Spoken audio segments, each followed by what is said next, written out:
आज चाहिँ तपाईँहरूलाई मेरो युट्युब जर्नीको बारेमा केही सुनाउँ जस्तो लागेर चाहिँ यो भिडियो बनाउँदैछु।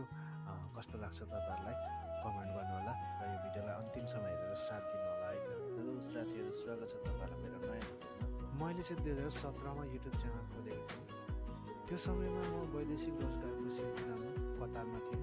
मलाई यति मात्र थाहा थियो कि युट्युबमा भिडियो हाल्दा सबैले चिन्छन् भनेर। त्यसैले मैले धेरै नसोचिकन मेरो च्यानलको नाम एम्बिया ब्लग राखेँ। यो नाम राख्नुको कारण यति मात्र हो कि म आफूलाई भन्दा नि मेरो थरलाई चिनाउन चाहन्छु। त्यो समयमा एम्बिया भन्ने जात कमै लाग्थ्यो र अहिले पनि धेरै ठाउँको मान्छेलाई थाहा नहुन सक्छ। युट्युब च्यानल त भयो, अब भिडियो चाहिँ के हाल्ने भनेर सोचाइमा पर्यो। म त्यो समयमा म्युजिकप्रति एकदमै पागल थिएँ र अझै पनि त्यस्तै नै छु। म थोरै गिटार बजाउने भएकोले अर्को गीतमा थाहा भए जतिको लिरिक्स एन्ड कर्डको भिडियो बनाउँदै च्यानलमा अपलोड गर्न थालेँ। बिस्तारै भिडियोमा राम्रै भ्युज जान थाल्यो। कुनै भिडियोमा त 5 लाखसम्म नै भ्युज पुग्यो।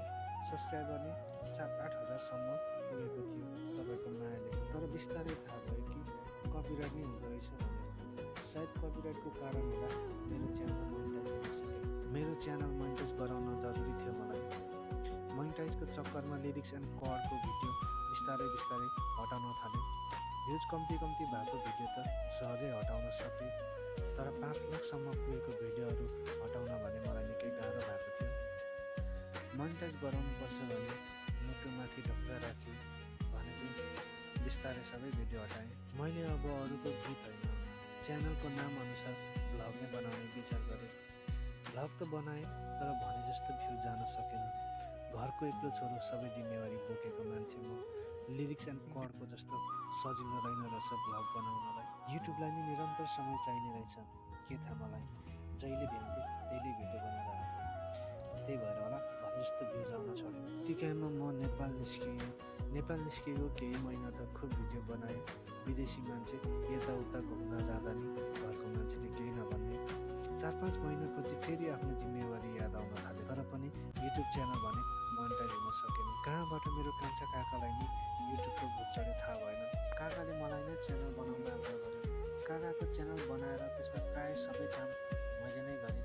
भिडियो एडिटिङदेखि लिएर अपलोडिङ सबै आफै गरेँ। काकाको च्यानल 5 महिनादेखि 6 महिनासम्ममा मोनिटाइज भयो। काकाको च्यानल मोनिटाइज भएको देखेर मैले नि अब नयाँ च्यानल खोल्नुपर्छ जस्तो सोचेँ र पुरानो च्यानललाई पुरै डिलिट गर्ने विचार गरेँ। नयाँ च्यानल नै खोलेँ तर नाम भने सेम नै राखेँ। मेरो समय कहिले आउँछ त्यसैको प्रतीक्षामा छु। मेरो समय आयो र भिडियोहरू राम्रो चल्यो भने मेरो नाम भन्दा मेरो थरले मलाई चिनोस् भनेर पुरानो च्यानलको नाम नै राखेँ। 2026 भइसक्यो, अहिलेसम्म केही भएको छैन। ठिकै छ, हरेस खाएको छैन। दिन आउँछ होला भनेर पर्खिरहेको छु। मेरो कोसिसलाई थाक्न दिएको छु। तपाईँहरूको माया र साथ सपोर्ट चाहिएको छ मलाई। मेरो युट्युब जर्नीको स्टोरी यस्तै नै थियो। कस्तो लाग्यो तपाईँहरूलाई कमेन्ट गर्नुहोला। मेरो सपना पुरा गराउनु भयो नि सबैले भिडियोलाई लाइक एन्ड सब्सक्राइब गर्नुहोला है त। थ्याङ्क्स।